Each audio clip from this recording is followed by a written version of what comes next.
This is not much better. Okay.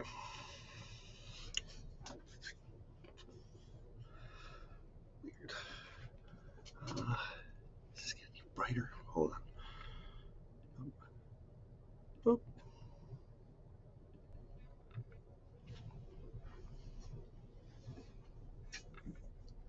I don't like the green. Okay.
So,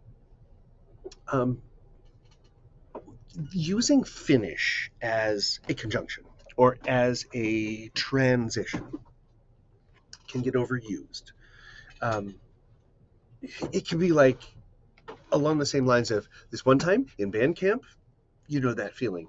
Um, so you want to be somewhat careful with how you use finish to end one grouping of ideas to move on to the next one. So um, the easiest way I can explain it is try to group them up thematically, or the ones that happened at about the same time. And then once that's done, this event is done. We can close the books on it, move on to the next one. If you went to a party, when the party's done, that's when you would sign finish. If you go to a kid's birthday party in the morning and then you went to a barbecue at night, kid's birthday party, finish, next one. But you wouldn't do like, we did the gifts. When that was done, then we did the cake. And then when that was done, we did it. It would get a little bit tedious repeating those over and over again. So just kind of keep that in mind as you're sort of organizing your stories. And you can see in even just that dialogue, the basic pattern: time, then whoever is doing the action, and then the action. Even if you're asking a question, right? So past weekend, you enjoy, my eyebrows are up, or past weekend, what'd you do, right? Past weekend, good, right? Now notice what I did, what'd you do, that my eyebrows went down because it's a WH question, because I'm asked, I want details, whereas did you enjoy yourself is eyebrows up. It's a very simple question. I'd say yes, no question. What I mean by simple. And in the book, they talk about clusters of activities. So things that are thematically linked, at the end of that, you would sign finish. So here's a longer sentence. So someone asks you a question, did you have a good weekend? Yes, or so, or well, okay, awful. Right? So boom, respond to their inquiry. Then start your time sequence. Um, and again, these are the bullet points. These are if you're setting up an outline. 1, 2, 3, 4. Roman numeral 1, Roman numeral 2, right? Those are what the time references are, the time codes. Then the next thing, the part of day, is for how long did it last? What was the duration? So morning, for an hour, I did this, or all morning, or all afternoon. So what's the starting time? For how long did it last? Then who was it? Oh, my mom did this, my dad did this, I did this, right? So boom. Then what's the activity? What's the verb? And then transition, finish. And when they're saying when, it's the idea that when it was done, I did this. So it's not really this finish, now I can rest. Oh, here's the next thing. It literally is that transition between the two. So that's how we use it in ASL, is to say, okay, now here's a bridge over to the next event. Then again, the next activity, the next verb, and then your response. So when it was done, I cleaned, and then I was tired. And then repeat for the next day, the next item in your list of events. It feels a bit awkward. We do it in English, slightly different way, depending on how you want to tell your story. But the idea is that those bullet points, the outline, are your times. Or as we saw in Unit 16, I believe, where it was, or 15, where we're talking about a biography, where in this year, in this year, in this year, or this stage in life, this stage in life, this stage in life, graduated high school, graduated college, got a promotion, wife died. So you remember those stories. What is your time reference and how are you organizing it? So I find that that's a really good way of looking at it, where you're figuring out what are the benchmarks. When you write a script or a gloss of what you want to sign, so as you're translating it from what's in your head to what you want to sign, don't do full sentences. Just do an outline, do the bullet points, and then organize them by time, activity, time, activity, time, activity. And then you can see in this one, it was, are you responding to something?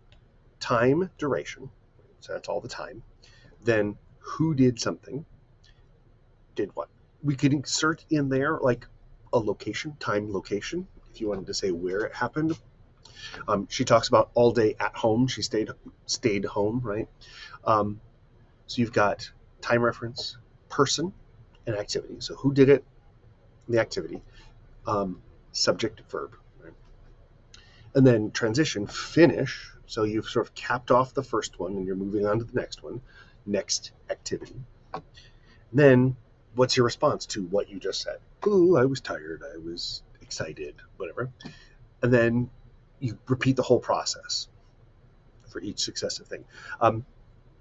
As we're learning a language, you go from really tiny sentences in ASL1, and they get longer and longer and longer. You start adding phrases. You start chaining these phrases together. So that that finish is the transition. We could do another one. Oh, I'm tired. Then started doing something else.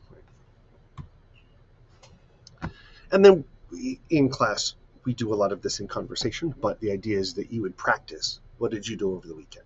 And I like to do it with like what you did over the weekend, what you did since the last time we saw each other, because it happened to you. It's the kind of thing as you're driving to class going, did I have any homework? I don't know. I got to prep. What did I do this weekend? You can start thinking of what are my time references? When did everything happen? And here are some examples we go through. I believe these are from your student book. So some examples of things that you could do on the weekends, depending on whether it's a nice day, whether it's a snowy day, whatever. So I mean, you could take a look through them, look at the pictures, practice signing them. If you didn't do anything over the weekend and want to make reference to something that they did, by all means. Now we're about to get into some videos from the student text that you would watch as homework. And there are questions to answer. There's dialogue 1. He's going to talk about, I think it's Lon. No, Ethan is the boss. He's explaining what he did over the weekend and give the time references, the durations, and all that. So look for those patterns in these videos. And there are a bunch of them. Some have more questions, some have fewer. So there's 5 dialogues. Watch those and answer the questions. It's really simple. And again, with the Pink Book, so much of what we've done has been in the previous books, that this is a recap, sort of strengthening, taking what we did short in units 1 to 12 and being able to stretch it out longer, chain sentences together. So 1705, it's a very short chapter. And then there's the vocab review.